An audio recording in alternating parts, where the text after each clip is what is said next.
was a great start to this year's Brussels Forum. And I really want to thank our panelists. I also want to acknowledge some of the people that have arrived. Defense Minister McKay, we wished you'd been here to talk about, well, you could. A number of other guests have arrived. We really appreciate it. One of our most important partners in pulling off Brussels Forum is the federal authorities of Belgium, the different parts of the government. One of the things we always try to do at every Brussels Forum is do something particularly Belgium. And this year we have on display some wonderful pieces of sculpture by Oliver Strabel, probably the most renowned sculptor here in Belgium. Take a look at them if you get a chance. There's a wonderful book. He also did a very monumental piece at the Olympics, last Olympics in Beijing, that has become quite well known. But we're just very appreciative of that kind of support. It's now my pleasure to introduce His Excellency Herman van Rompuy, the Prime Minister of Belgium. He became Prime Minister late in the last year as part of a solution to an ongoing series of issues confronting politics, political life here in Belgium. What is very interesting as you go around this country is, I guess in the 15 or 20 years that I've been coming here, I've rarely heard a politician almost always described as, this is the right guy at the right time. He's had a very long career in Belgian politics. Started at the age of 16. Sounds like child abuse to me, but he got started very early, got very involved. He has held a variety of important positions. He was a former vice prime minister, a former minister of the budget, which is certainly an important background for the challenges he faces today. He's Minister of State and Speaker of the House of Representatives until he took over his prime ministerial duties. Prime Minister Van Rompuy, it's my pleasure to welcome you to Brussels Forum this year, and thank you so much for everything Belgium does for us. Please.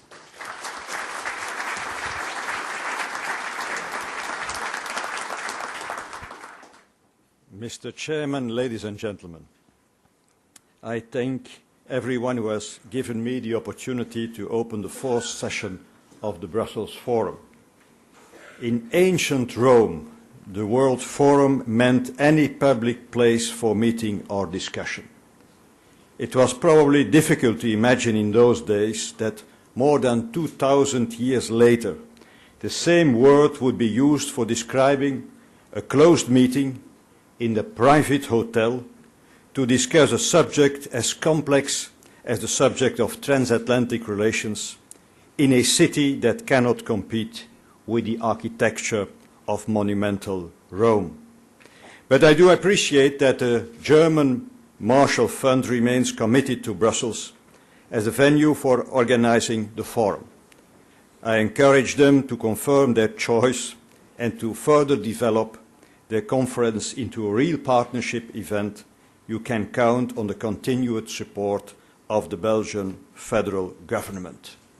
Ladies and gentlemen, the subject of transatlantic relations has always belonged to the art of logical disputation, or as the German philosophers Fichte and Hegel called it, to the world of dialectics.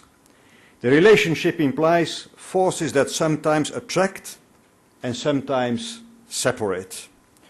It involves two powers of comparable economic size, exchanging between themselves a very significant part of total world trade, developing important cross-investments and substantial technological links. This could only lead to a strong cooperation in the name of mutual interests. Curiously, for a long time, between the United States and the European Union, there was no cooperation agreement, in contrast to the numerous cooperation agreements that both partners had signed with many other partners in the world. But even after agreements were made to frame the transatlantic cooperation, the relationship remained ambivalent, to the extent that both partners compete on the same world trade market, on the technological front, and to the extent that they pursue different social policies. The Lisbon process added to a strive for excellence between the two economies. In times of economic and financial crisis, it would be inappropriate to try to answer the question which partner came out better and which partner will come out better. But one has to admit that the American economy has for a long time been superior in terms of GDP per capita, in terms of labor volumes, in terms of capital risk. The United States figures have been superior to that of the European Union. The constant innovation process, supported by a proactive policy in the field of defense, has given the United States a remarkable technological advance. I've always had the impression that within the liberal market economy of the United States, there was a motor of convictions and maybe also of planning. But there are also vulnerabilities in the American system. In comparison to Europe, access to education and to health care is less satisfactory. The American model of non-ecological energy consumption is different from the European one. And finally, an abnormal internal and external debt situation represent another factor of high vulnerability. The fact that we definitely share a number of values but differ significantly on our socio-economic models has puzzled more than one observer. But I remain strongly convinced that continental Europe will keep its own typical model as its guide for economic and social policy. It is basically a long-term policy, stability-oriented, respecting environment, trying to respect environment, and correcting major social failures of the free market. We call it our Rhineland model. It is based on the German Austrian thinking dating back to the 19th century. It is a different approach from Smith and Ricardo, whose economic thinking is at the basis of the so-called Washington Consensus. The Rhine model includes a Bismarck model of social security with compulsory insurance, a tripartite management and non-funded. Ladies and gentlemen, this is only but one analysis. It is not even a comprehensive one, neither a subtle or thought-provoking analysis compared to some of the more populist characterizations of the transatlantic relationship. We had our differences and will no doubt have them again. Transatlantic views have differed from the wisdom of using force, on questions of legality, on trade and security issues, on the regulation of financial markets. The point is that at a certain moment in time, we must have both realized that cooperation slowed down between the United States on the one hand and a significant number of countries, regional and international organizations on the other hand, or that cooperation may have been stopped. Relations between Europe and the United States were not going in the right direction. The contrast between unilateral and multilateral approaches played a central role. But the good news was that even on the most contentious issues, public opinion on both sides of the Atlantic has never been monolithic. There were always shades of opinion. And whatever difficulties there may have existed between allies in the past, it was always possible for European leaders to pick up the phone and talk to Washington. Today, many want to look at this relationship with fresh eyes. We all know why. The dramatic events that took place over the previous 8 years, from the terrorist attacks of 9/11 right up to the outbreak of the global financial crisis, set the scene for the transition to the Obama administration. Ladies and gentlemen, there is great expectation regarding America's role, particularly in foreign policy, in the coming 4 or 8 years. During his inaugural address on January the 20th, 2009, President Obama declared that all other peoples and governments who are watching today know that we are ready to lead once more. In the 60 days between this important speech and today's conference, the President has set his country on a path that is meeting widespread support around the world. He has ordered as soon as possible the closure of Guantanamo Bay detention facilities. He has appointed special envoys for the Middle East peace and for developing an integrated strategy for both Pakistan and Afghanistan. He has offered to make progress with the Muslim world as well as to extend a hand to authoritarian regimes if they are willing, I quote, unclench their fist. I would also like to highlight the recent series of visits to Brussels by Secretary of State Hillary Clinton and by Vice President Joe Biden. Today we welcome here one of the most important congressional delegations since long. These high-level visits tell us something about the new desire to listen, to cooperate, to develop real partnerships, in other words, to look at the transatlantic relations with fresh eyes. How to make the best use of this opportunity? Complex dialectics do not produce automatically new results when the context changes. How to arrive at this new synthesis resulting from a fruitful collision of ideas from which a higher truth might derive. We could, for example, recommit ourselves on both sides of the Atlantic to a number of simple ideas.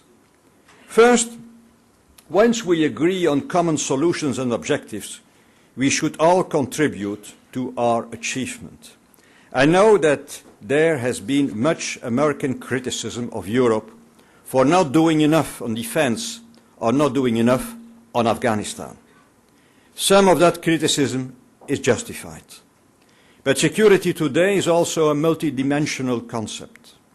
Bringing peace, stability and order in an effective way is no easy job, as we have found out in Afghanistan and as the United States was reminded in Iraq.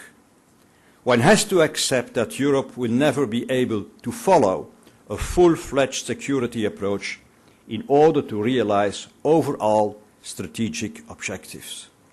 In the meantime, most governments in Europe have repaired their security relationship with the United States. President Sarkozy has even decided to bring France into NATO's integrated military command, and I do welcome this important step. On Afghanistan, I accept that new efforts are needed.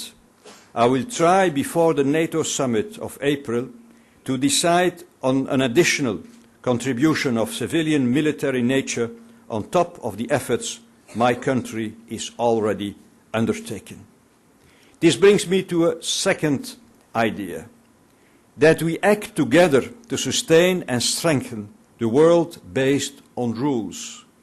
No other choice offers a better way to underpin contributions to common objectives. Some people say that America's and Europe's approach differ on this. We can discuss that.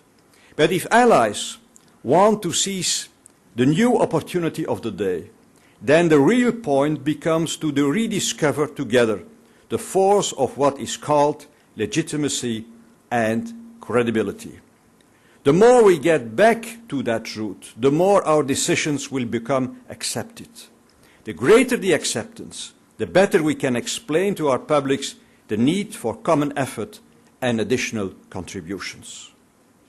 Third, we should identify the real challenges on which we have to cooperate now and achieve common success soon. I see three priority issues: trade, climate, and financial architecture. We face real tests on these three fronts, and we face them at short notice. At the G20 in April, in London, at Copenhagen in December, and hopefully very soon on the WTO to conclude the Doha round. Both Europe and the US administration have a key role to play in injecting positive dynamics into those negotiations. It is now that we have to demonstrate that we have learned something from whatever mistakes we may have made in the last 20 or 10 years. We are talking about real tests, not about simulation or academic exercise. Fourth, we have to remain realistic. Why? For different reasons. First, the world has changed. President Obama and his administration have recognized the fact that the world is now one of real interdependence, and that the most pressing international issues, for climate change to non-nuclear proliferation, cannot be solved by nations on their own. But I think that on the three priority issues I have just mentioned, Europe and the United States can make together a huge difference. Second, there are also the realities of domestic politics. Collective responses to global challenges often require compromise on national interests and sovereign government decision-making. Each partner has his own constraints, and I include also the European Union in this remark. Third, we still have to exit from the present financial and economic crisis. Ladies and gentlemen, I mentioned in my opening address some names of European philosophers and economists. That is pure coincidence, except for my personal wish to bring a European voice to the forum. But I could as well have mentioned many other voices, like the voice of John Kennedy when he proposed a partnership with Europe in the form of a declaration of interdependence. I am sure that during the discussion within the 20 or more panels of this weekend's forum, interdependence will become one of the key words. I approve in advance and wish all of you good luck. Thank you.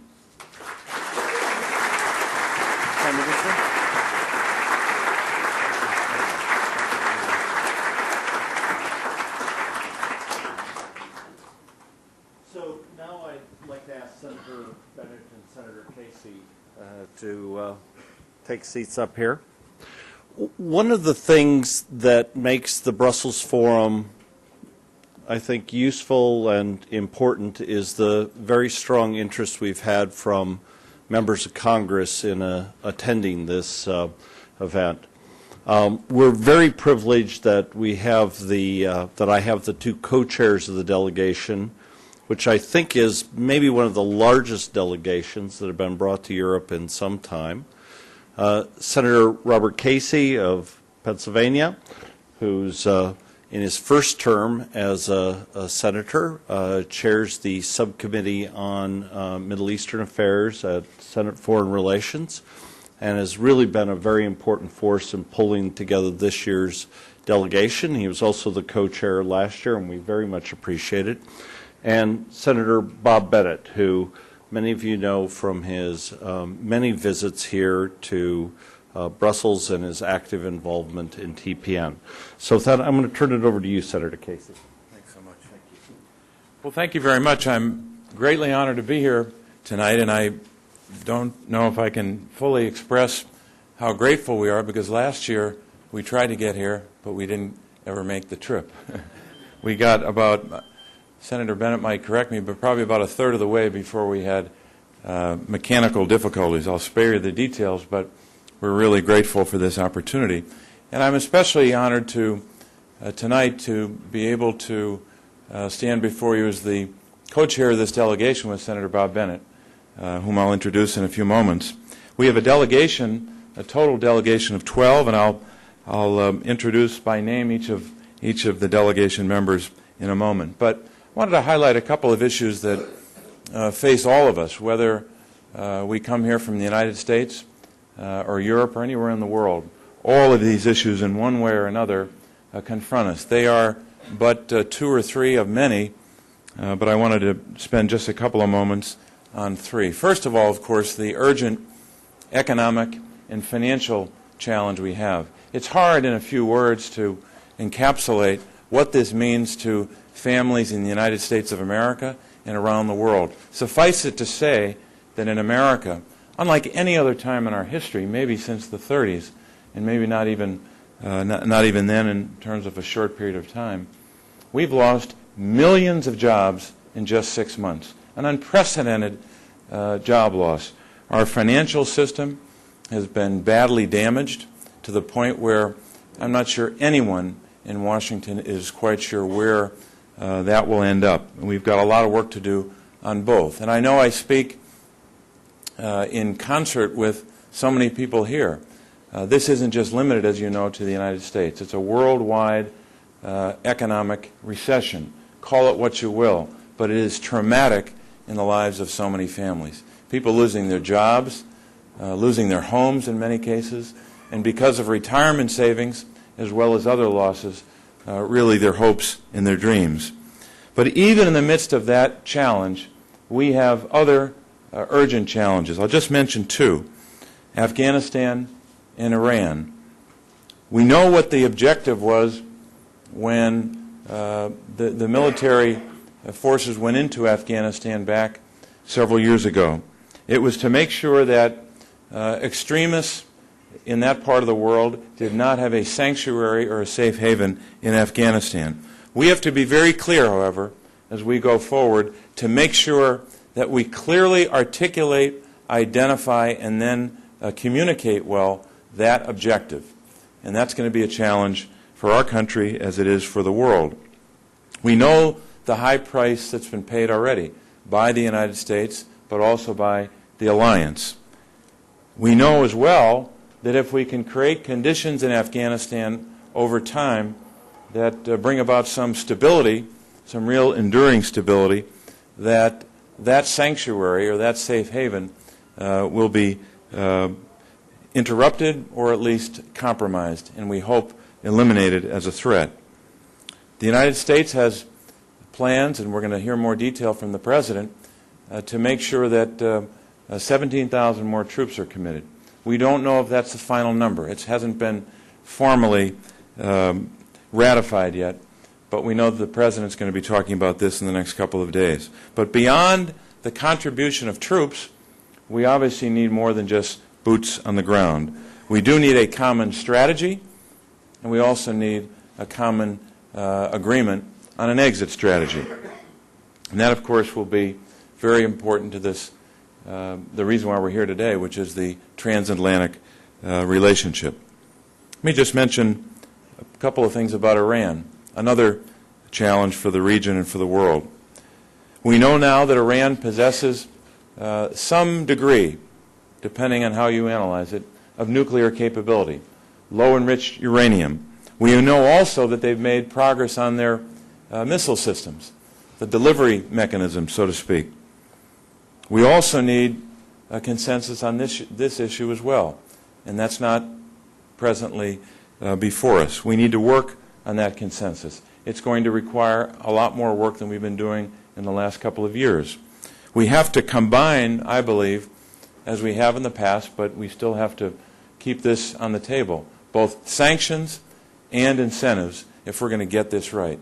And just as is true in Afghanistan, we have to get this right. The margin for error here on what we do with regard to Iran and Afghanistan is very small, if not at a zero number. We cannot fail and we cannot make a mistake. And we know that this transatlantic relationship has been tested over many years. In the last century, tested in the crucible of world wars, tested by the seismic and really transformational change that has taken place with regard to our economy in the United States, the economy of Europe, and really the economy of the world. It has been tested. It's been tested by terrorism and division and disease, and go down the list, and more recently tested by the challenge of climate change. But we also know that even as that relationship has been tested year after year and decade after decade, it has endured, and it has been a bright light.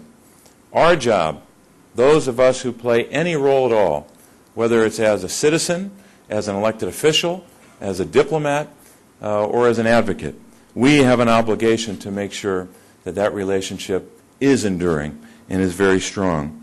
I have great confidence, not only in our ability to do that together, but I have an awful lot of confidence in this new administration.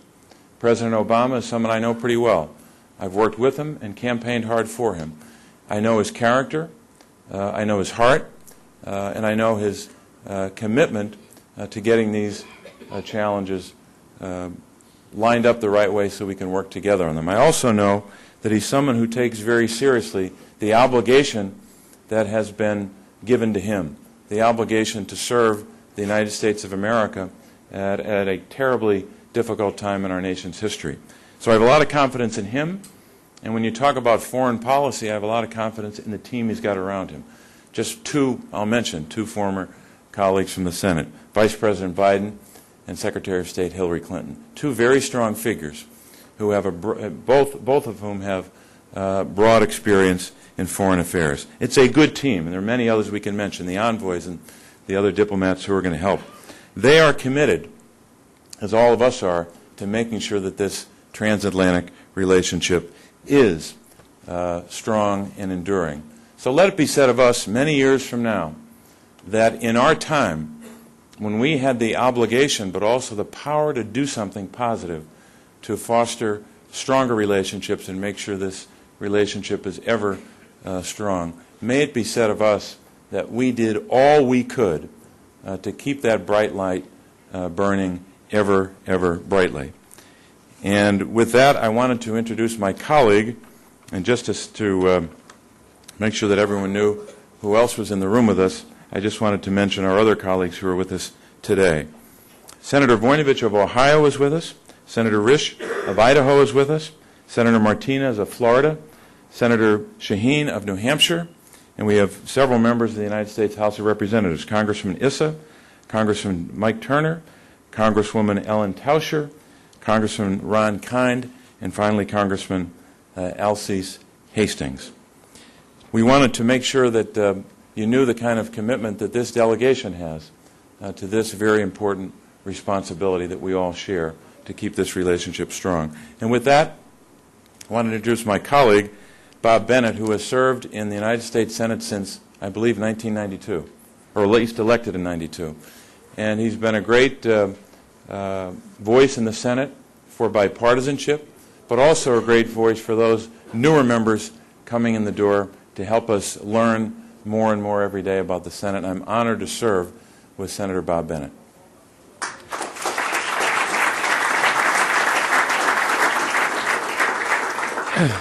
When I got to the Senate in 1993, Bob Dole took a group of us up to New Jersey to sit down and spend the day with Richard Nixon.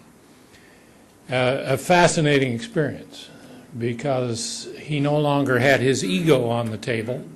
He could simply demonstrate his intellect, and he gave us a fascinating and very illuminating tour around the world. But among the other things he said to us was, you cannot do your job as a senator if you don't travel. There's no no substitute for being on the ground and meeting people on their own home territory to get an understanding of what's going on. Then he said, speaking accurately and prophetically, the press will attack you for spending your time traveling, but it makes great speech material when you get home. And I have found that that is true, and I have tried to follow that advice and travel. And in the process of traveling, you begin to understand which groups are worth going to and which groups you can be too busy to go back to. And I simply want to pay tribute to the German Marshall Fund and all of the sponsors whose names you see here for putting together something that I'm happy to come back to. I was here at the first one where they had John McCain as the keynote speaker to open and John Edwards as the speaker to end. They got it half right in terms of picking the nominees. I'm sure that John McCain would rather be here in another capacity, but the fact that he continues to come back demonstrates that he too recognizes, as do I, very much the value of the Brussels Forum. And I want to say thank you for all you do, thank you for the job you have done, and thank you to all of you who help educate us and make us want to continue to come back.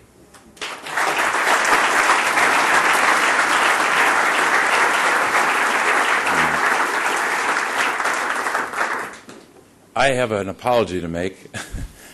John, I'm so sorry. I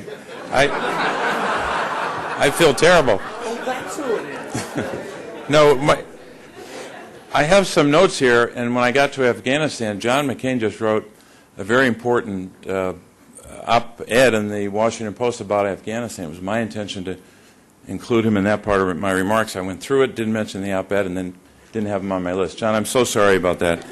And let me just say, and I know I'm taking more time than I should, but one of the reasons why I think a lot of the American people are not sure yet about where we're going in Afghanistan is because we haven't had enough of a debate about it. We've spent a lot of time, appropriately so, on Iraq the last couple of years.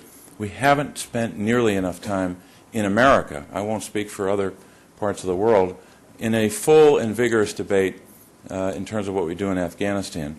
John McCain, not just in that opinion piece he did this past week in the Washington Post, but in other times as well, has been very thoughtful about this. And one of the ways we're going to get it right is by making sure that voices of experience like John's, not only on the military challenge, but also on diplomacy and the other challenges we have with regard to Afghanistan, not to mention Iran and other places, we have to make sure that we listen to those voices. And John, we greatly respect the work you've done to make sure that we're focused in an appropriate way on the challenge in Afghanistan. And I can't tell you how sorry I am about not mentioning your name here. And I'm grateful. Thank you.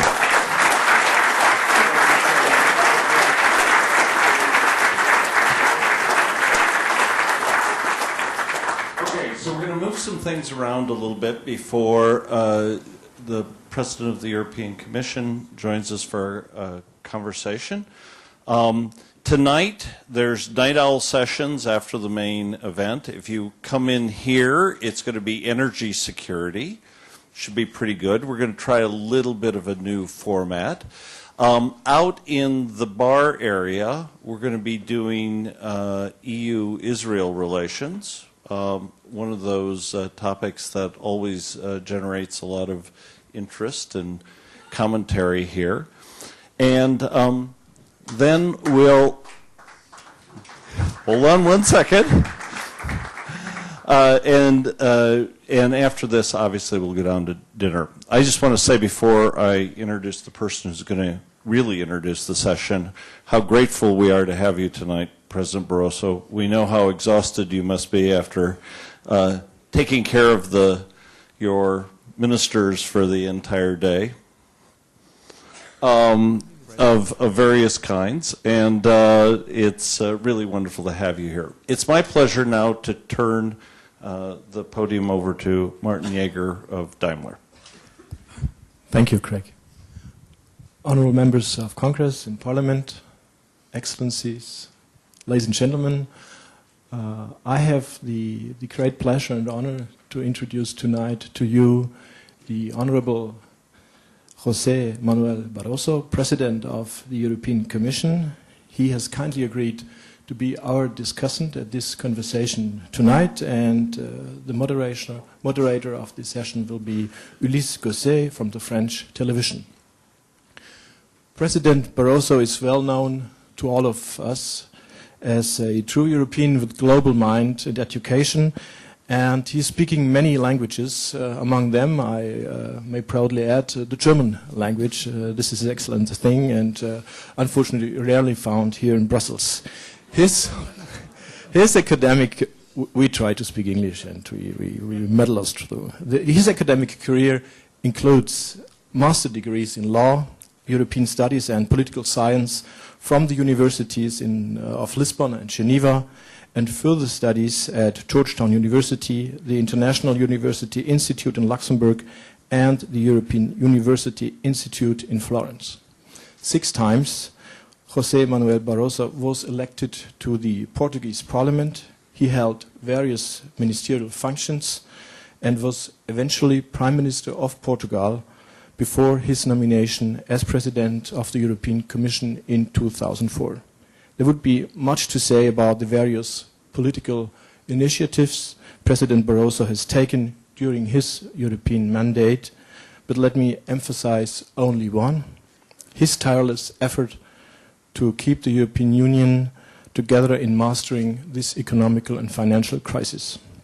Even if much of the measures are and need to be taken at national level, José Manuel Barroso provides leadership and lives up to his responsibility as President of the European Commission to be the guardian of the treaty and the mediator between, sometimes, I have to admit, conflicting national interests.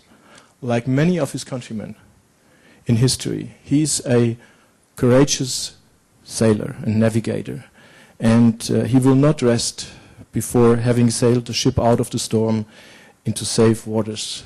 Herzlich willkommen, President Barroso. The floor is yours.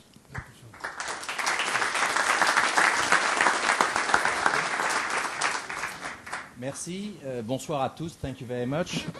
Thank you to the President of the European Commission for being here tonight after such a crucial and important meeting with the 27 head of states, and a crucial meeting because it is the last one before the G20 in London. Mm-hmm. And the real question for everybody here and around Europe is to know if the Europeans are now all together with one basic line before the summit. Are you ready for the G20 in London? And what will be your message? What is the plan? Yes. First of all, good evening, everybody. Thank you very much for your nice words of introduction. Yes, I think it was a great success, the summit today and yesterday. We achieved, among the 27 member states of the European Union, a coordinated approach as a contribution to what we hope will be also a coordinated approach in the G20 in London. You remember that this process, the G20, started, in fact, by European initiative. It was during the French presidency that President Sarkozy and myself, we went to Camp David to propose to President Bush the organization of the first G20 summit in Washington. And now we have the second one on the 2nd of April in London. And we achieved the coordination of our positions among the 27. You know, the G20 will be chaired by Gordon Brown in London. There was first a meeting some time ago chaired by Angela Merkel in Berlin. And I'm very proud to say that we have a common position, but we want this common position to be a contribution to which will be, hopefully, a common position of the G20, because it's a global crisis that needs indeed a global response. So what will be the message of Europe? Our message is that we have to act in several areas at the same time. We should avoid this issue of a choice between regulation or stimulation. We need both. We need a stimulus to a global demand, but we need also to improve the regulation and the supervision of the financial markets, because there is a real problem of confidence there. I particularly believe that it's critically important that we address the issue of impaired assets in the United States as well and in Europe. But apart from that, it's important to reject all forms of protectionism that we commit ourselves to conclude Doha trade talks, and at least to have a standstill and to avoid any kind of protectionist measures, and that we don't forget the developing countries of the world, that we keep our commitments regarding the Millennium Development Goals. So these are the 4 areas where I believe we have to act: the economy, through the recovery plan, financial regulation supervision, the trade, and the support to developing countries. But as you know, there are a lot of people who are asking Europe to do more to solve the crisis, to spend more on the stimulus packages. So, and in fact, during this summit, the Europeans rejected a new engagement of Europe in terms of financial means to solve the crisis. So why did the Europeans reject the appeal from the Americans to do more? Do you think Europe doesn't do more, or what do you reply to them? Europe is doing a lot. It's a huge effort. We have never done so much in a coordinated manner as we are doing now. Our estimate is that we are doing, if we consider not only the discretionary fiscal stimulus, but also what is the role of the automatic stabilizers, we are around 4% of GDP. And the European Central Bank President just informed us now that if we consider the guarantees we are giving to the financial sector, is 23%. I repeat, 23% of the GDP of Europe is now, in some way, engaged in this effort. So it's a lot. But is it enough? Let's see. Now what we have to do is to implement the plans. I said to my colleagues in the European Council, implementation, not gesticulation. We just approved the plan. In December we approved the plan. Of course that takes some time because there is afterwards the legislative decision that have to be taken in each of our member states. Only now we are starting to see the first results of the plan. But what we decided, in fact it was already decided also by the finance ministers at the G20 meeting, is that we will do everything that is necessary, but it is, I think, unwise, it is not prudent. Before we implement the plan, we have to start speaking about new possible additional plans. So let's keep the situation under review, but there was a clear determination to go ahead with this plan. And honestly, I don't see, sometimes I see in the press, but I don't agree with the analysis that there is a basic difference between the Americans doing more and we doing less. It's different. The systems are different in the United States and Europe. Because of our welfare systems in Europe, we, in fact, because the automatic stabilizers have a much greater role. Because of unemployment subsidies, for instance, are much higher in Europe than in the United States. So we cannot always compare only the fiscal discretionary stimulus. And if you really compare, you would say that Europe has spent about $400 billion for the stimulus package, which is euros. What's the difference? 400 billion euros, and almost as much as the US, you would say? Look, we cannot compare in terms of just quantitative elements because of the dimension of the economies and also because of the automatic stabilizers. Just to give you an example. A worker in GM in Detroit and a worker in Saab in Sweden, or here in Belgium. Here in Belgium, if someone goes unemployed, he gets 60% of his salary, and afterwards 50% of his salary. And in most of our countries, there is always some minimum contribution. In the United States, after 6 months, you get $0. Mm-hmm. So, the role of the automatic stabilizers in Europe, it's much bigger. So we cannot anticipate. It depends on duration of the recession.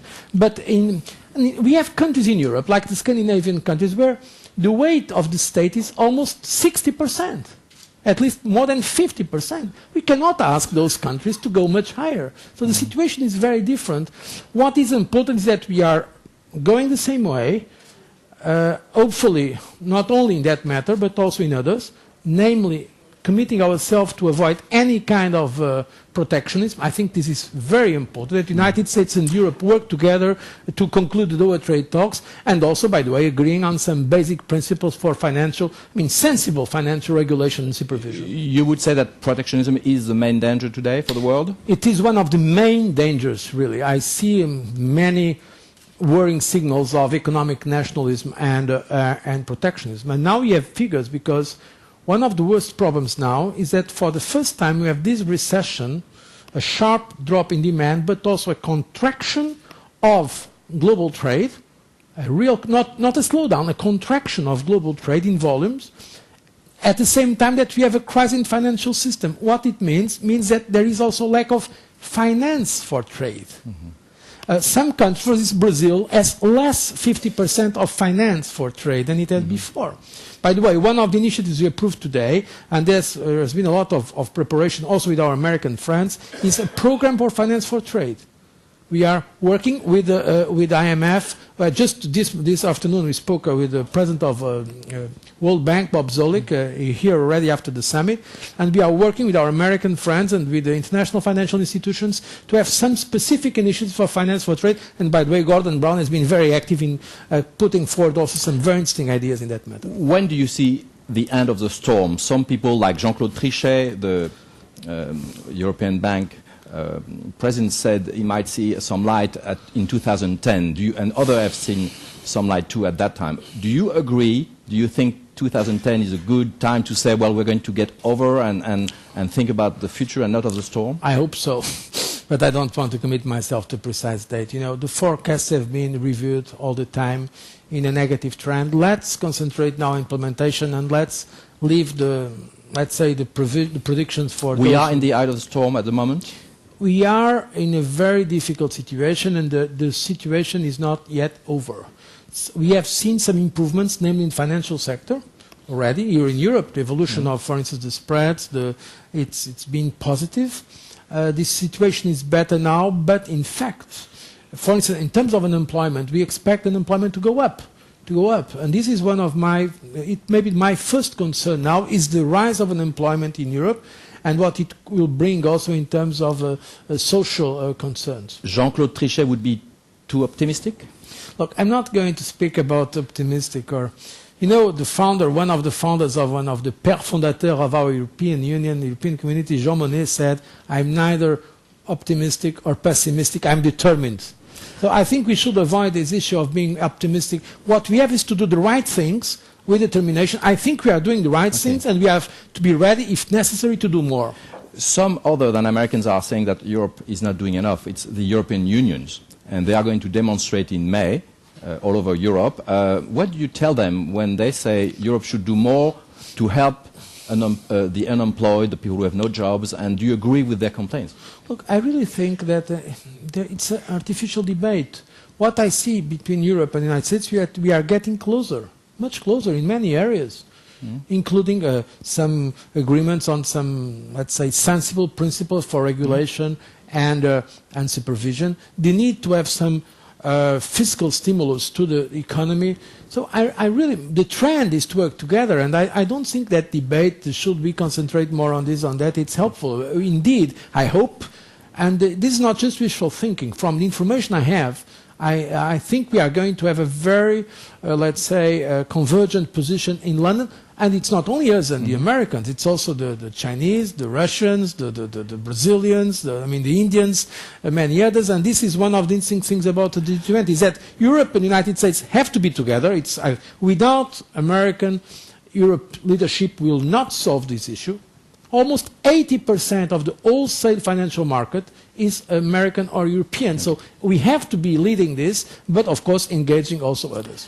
Before his election, you wrote to the future President of the United States and to Mr. Obama. Now you are appealing for a new transatlantic relation. What will you say to the President of the United States when you meet him, when you see him in Prague and in London? What will be your message to him? What will you tell him? In fact, I already spoke with President Obama by the phone, and he himself said that he wanted to work with us, with the Commission and with Europe, on two main issues: energy security, climate change. Apart from the other, of course, matters, but with the Commission, this is part of our core business here in Europe. So these, I think, are two concrete aspects where I hope that in Prague, when we will meet bilaterally, but also with all the heads of state and government of Europe, we will address this issue. But of course, even before that, in London, in the G20, there will be, hopefully, a great deal of convergence and common work on the financial and economic crisis. And between the two, there will be, of course, the very important NATO summit. Some have spoken about a US-Europe honeymoon after the election of President Obama. Do you agree, and do you see it going for a long time, or there are signs of disagreement. What do you see? No, I think it will be hopefully more than a honeymoon, but a stable, permanent, happy marriage. Not just a passion, but a real... I'm a true believer in a transatlantic relationship, really. I think I've been before President Obama, and I will be with President Obama. I really believe it's critically important. Basically, we share the same values. We are for open societies, open economies. But as open societies need the rule of law, open economies also need some rules and principles. And I think there is now a great deal of convergence around some principles about what can be open economies with the principles of transparency, accountability, and we can work a lot. I mean, one thing I'm sure, without strong European Union, American cooperation, the world will not be a better one. With our cooperation, it can be a better one, but not an exclusive relation. We have to engage others as well. But basically we share the same values, and I think it is our enlightened self-interest to work together closer. We have some good things also done in the past. For instance, during the German presidency and the leadership of Angela Merkel, we have launched, Angela, myself, and President Bush, the Transatlantic Economic Council. This is very important from a concrete point of view in terms of achieving a greater degree of regulatory convergence. This is a good work in progress. And so we have, I mean, just to give you some figures, the United States since 2000, more than half of its investment abroad is in Europe. 14 million people on both sides of the Atlantic are living directly from jobs created for this transatlantic relationship. So it's not just talk, or it's about concrete interests that we have to develop and to deepen this relationship. I would like to turn to the audience and see if there are any questions for you. But first, could you tell us, do you have the feeling that now in the world there is a big bargain going on between Europe, Asia, and the United States? Do you see the big bargain, and what is at stake? If we succeed or not, how do you see it? Do you see it as a great bargain in the world now? Certainly there is a rearrangement of the global forces, yes. Mm-hmm. And there is a real important fact is the emergence of Asia and powers like China. This is certainly the case. By the way, I think Europe can play there a very important role because we, in Europe, there is something where we have some experience. After the World War II, we have created European community. And so we have an experience of supranational institutions. The Commission is a supranational institution. Supranational and transnational work, convergence, setting standards. I mean, 27 countries we have now. I mean, to now almost 500 million people. So we can be a very credible partner of our American friends, but also globally. Not, as I say very often, not to impose, but to propose some of rules that are important for the 21st century on issues like trade and finance, but also on energy security, on fight against climate change, some of those global issues that need this kind of supranational cooperation. But not, is Europe a superpower today, would you say, or not? It is. I mean, we are not a classic superpower in terms of geopolitical and defense matters, but Europe is the biggest trade partner in the world. The aggregate economic product is the biggest. It's even bigger than the United States if you consider 27 countries. It's by far the biggest donor of development assistance, 60%. So it is indeed a superpower from an economic point of view. Politically, we could and should do more, honestly. But okay. I think today it's already a very important and relevant power. Thank you very much. I see two questions. One here, please. Could you introduce yourself? And right here? No? Here, please. Erik Herman from the European Parliament. Oh, yes. Commissioner Barroso. I have one question. We are going, and you obviously will return as Commissioner President. Can you imagine that we could agree on signing an agreement between the United States and Europe on free trade? Obviously, we're considering something similar with Canada. We already have a free trade agreement with Mexico. So would this be something you would pursue, or would you continue to have the doubts from your past colleagues? I'm in favor of a global trade deal, of the Doha trade talk. And in fact, we very much hope that our American friends will take some decisions on that as soon as possible. because we were very close to a global deal the end of last year in the modalities in Geneva, very, very close. So I hope that the new American administration now takes a decision on it as soon as possible, because it's critically important. Having said this, yes, of course the goal should be to have a transatlantic integrated space, and we are working for that. What I mentioned before, this Transatlantic Economic Council, is a contribution to it. But honestly, I think we should not have alternative to a global trade deal because of the reasons I mentioned before. Please. Good evening. My name is Petra Stienen. I'm from the Netherlands, and I wonder how you, as a leader, European leader, can benefit from the experience Obama showed us, how social media can entice young people to actually participate as citizens in elections. And I think in my country, if young people had been able to vote for the American elections, they would have gone 80%. I fear that on the 4th of June, the outcome, the turnout will be a bit lower. So my question for you is, how would you describe, how would you use Twitter or a text message, 160 letters, to actually entice people to come and vote for the European elections? I think a lot of leaders in Europe are studying carefully the experience of the American elections and some of the innovations brought by the Obama, not only the Obama campaign, but it was a great show of democracy. And I think the respect all over the world for the United States was growing during this campaign. And so I think there is a lot of inspiration to be drawn. So you are right. For the European Parliament, it is there some sources of inspiration, certainly. But are you worried that there will be a lot of people not voting for the next election? I am worried, yes, of course. But traditionally for the European Parliament, elections are not the great. There is not a great level of participation. In Europe, the patterns are different as well. It depends, but there is not a very high level of participation. We will very much, and we as Commission are informing the citizens about what is at stake, and we are doing. But the decisions have to be made on that matter at national level, because in fact we see from past experience that the European election has always also a very national content in each of our member states. Just before going to the floor again, one question you didn't answer about the European unions, les syndicats. Some people are calling not for only a new deal in Europe, but a new social deal. What do you say? I'm in favor of more commitment in the social area, and that's why, for instance, we have put forward this idea of an employment summit that we'll organize in May. I have received the social partners, not only the Trade Unions Confederation, but Business Europe, it's the main employers association here.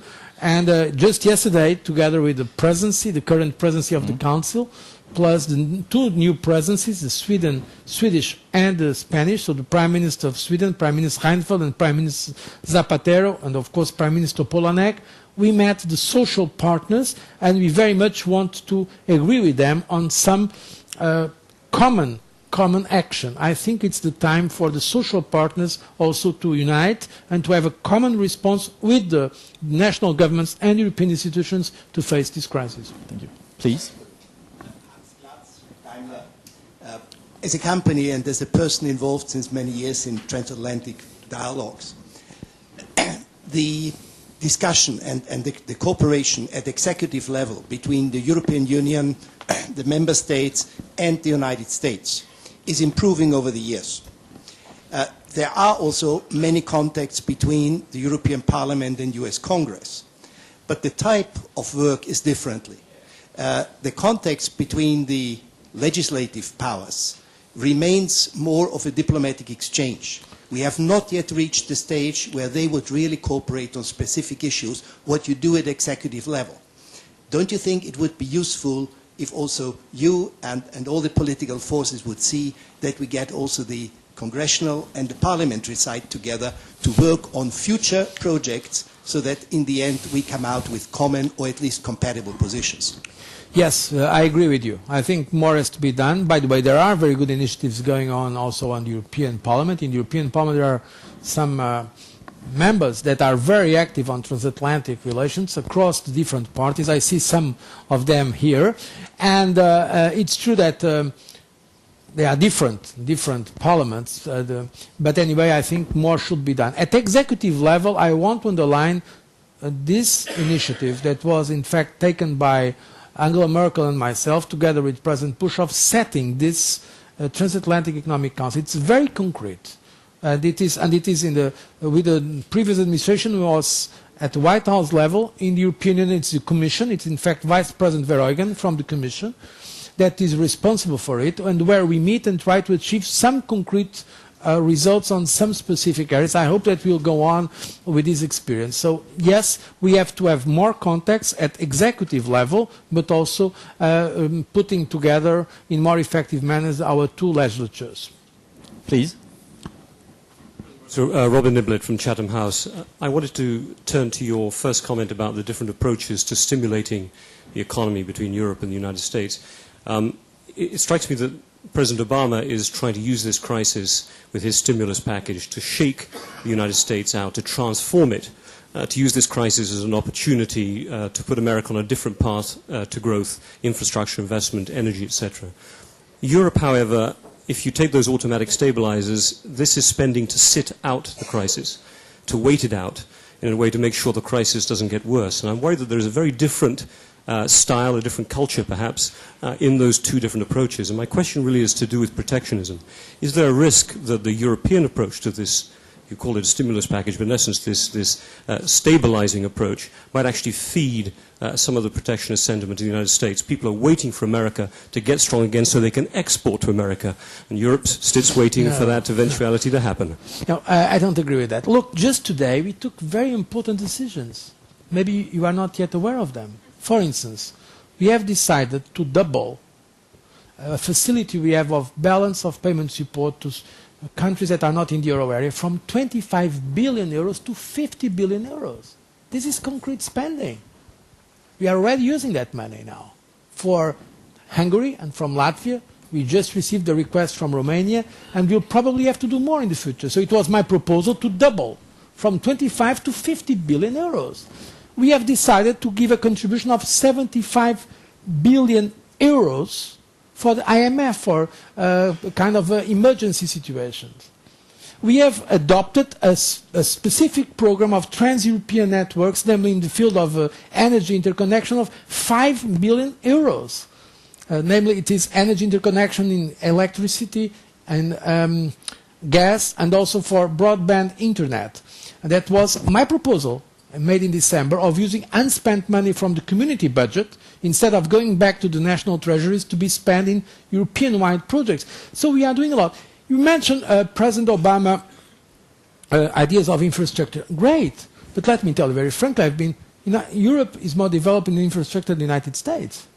I mean, high-speed trains, we are much more developed. I say that I have been living for some time in the United States, so there are some areas where we don't need to do exactly the same kind of thing. There are others where the Americans are much more advanced than us, and they should learn with innovation, some top-class universities, research. But there are other matters where we are, in fact, for instance, our top-class trains are much more advanced than the Americans. So if the Americans now do more in infrastructure, great. I think it's a good, but why should we?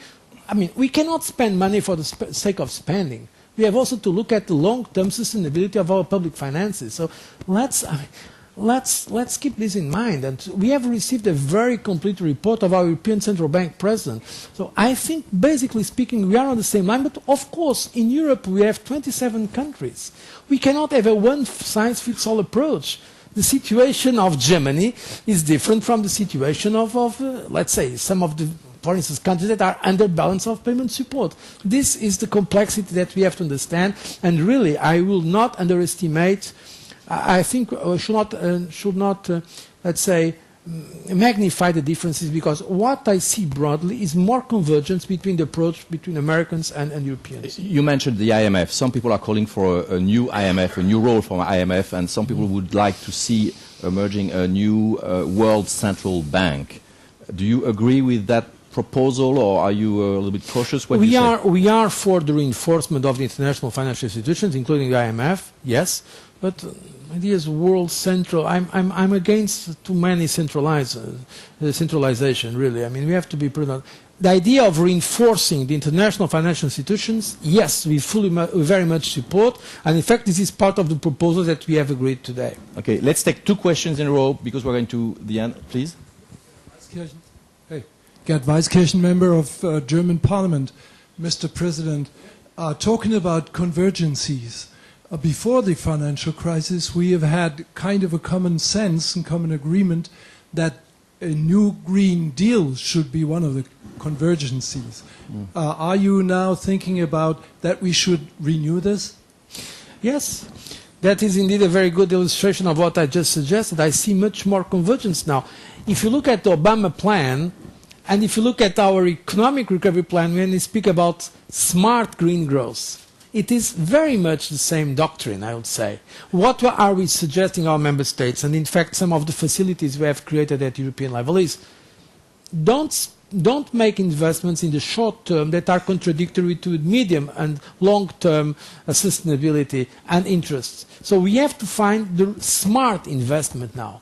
Part of it is the investment to support the greening of our economy. That's why we have launched, it's part, I will not now like to go in detail because with this Brussels jargon, but that is part of our Green Cars initiative, what the European Investment Bank is doing for supporting the transition for our automobile industry to a more, let's say, green industry, at least friendly, more friendly to the environment, and some concrete proposals, those in the energy interconnection that I mentioned earlier. So yes, this is indeed one of the areas where I see closer Americans and Europeans, namely the importance of fighting climate change. And so far, the comments made by President Obama were, I believe, in the right direction. And really, we need Americans and Europeans to go together that if we want to have Chinese and others on board. 2 more questions, Madam. Barbara Thomas, Judge, Chairman of the UK Atomic Energy Authority. And it's really about what you were just saying. You said in the beginning of your comments that energy and climate change were something that Europe could work with America on. And you just talked a bit about climate change, and we know that there are ways that we can deal with cap-and-trade systems and with dealing with carbon. But what about energy in general? How would you see the EU and the US working together on a common energy policy? Because I wonder if actually there's a common energy policy within the EU itself. And if there is, could you discuss it a little bit? And could you discuss how you would engage the U.S. to have a common policy? Yes, we have been developing it. In fact, some from 3 or 4 years ago. I'm very happy to say that we have launched this European energy policy. And today we have taken important decisions on that matter. But of course, once again, we are 27 member states. You cannot expect us to have a unified, like the United States, position. But we have agreed on very important principles, namely on internal market for energy, and we will see their progress. One of the topics in the agenda for the meeting, the first meeting of President Obama with us in Prague, the 5th of April, will be precisely energy and climate change. Okay. That's where I see a great possibilities of concrete progress. I see 2 more questions here, the 2 last one together, please, sir, and then, yeah. My name is Mondi from the Ministry of Foreign Affairs of Japan. Japan has been trying to strengthen ties with Europe since early, especially 90s, and we have done a lot, but the progress is not yet quite satisfactory. The reason is that compared to very strong transatlantic relations and very strong Japan-US alliance, Japan-Europe relation is very weak. But we share the same value, and now the challenges we face are global, so there should be a lot of scope for cooperation among Japan, US, and Europe. How do you see the prospect of furthering Japan-EU relations? I support that. And let's hear the last question here before you answer, please. Me? Yes. My name is Matyas Orsi. I come from Hungary and partly the Council of Europe. When my country acceded the European Union, we were told we join a community of values. And I just remind us, because the economical crisis have non-economical consequences as well. The growing radicalism in the political life in many of our countries, again, xenophobia, against minority groups, and also lots of growing number of human rights violations on the labor market. More people who belong to different minorities are more easily losing their job. So my question is whether the Commission is going to address this issue. It's not economical, but very political, based on values. Yes. Regarding Japan, I agree that we have to do more. As you are right, we share the same values, and we have to do more. I mean, at political level, the relations are good. There are no problems, but it's true that we need to have more dynamism. I've received here the Japanese Prime Minister. I went to Japan. We have the regular summits. But honestly, also there have been some, let's say, political crisis in Japan that sometimes I felt that there was not enough focus. On our side as well, I think, to be very open with you, I think we have taken for granted this relationship. And I think that's not good. Precisely because there were no problems, we have taken that relation for granted. And it's like with persons. Sometimes we forget to say those we love that we love them. I mean, we have to keep and nurture that relation more. And I think and thank you for your remark, because I think it is important for both of us to understand because how close we are on the basic issues. The second issue about human rights, and look, in Europe we have the most advanced system of the world in terms of respect for human rights. I mean, the most advanced system. In terms on national level and at European level, we have a European Court of Justice, we have a European Court of Human Rights in Strasbourg. So there are always possibilities. Of course, there are violations of human rights all over, but to be frank with you, I have much more concern with what's going on in some other parts of the world where, for instance, journalists are systematically killed and we never know who has done it, activists on human rights. So, having said this, of course, we have to address all concerns and we have the right mechanisms. If there is any complaint that we receive about the violation of human rights, we will convey that complaint to the appropriate authorities, not the Commission. Commission, we are an executive. It's the tribunals. At national level or at European level, we have the jurisdictional, let's say, instances and bodies to analyze all these kind of things. And the Commission, we have in our policy, it's very clear, we have very active instruments to promote the culture of human rights, to have some support, but once again, it's up to the tribunals, to the courts, to enforce the law when it comes to the respect for human rights. Thank you. I would like to end this session and this conversation with you by a more personal question, a question probably that everybody has in his mind about yourself and your future. You know that you have been President of the European Commission since 2004, and in June there might be a decision very important for you. What is your personal desire? You have been supported by Angela Merkel, by Gordon Brown, who said you did an excellent job. We don't know yet about Nicolas Sarkozy. What is your ambition? Would you like to stay at the job? Would you like to stay? Do you like Brussels? Look, I love Europe. I love Europe. That's why I was Prime Minister in my country and I accepted this challenge of being President of the Commission. And I'm very, very, let's say, motivated by this job. It's a very important position.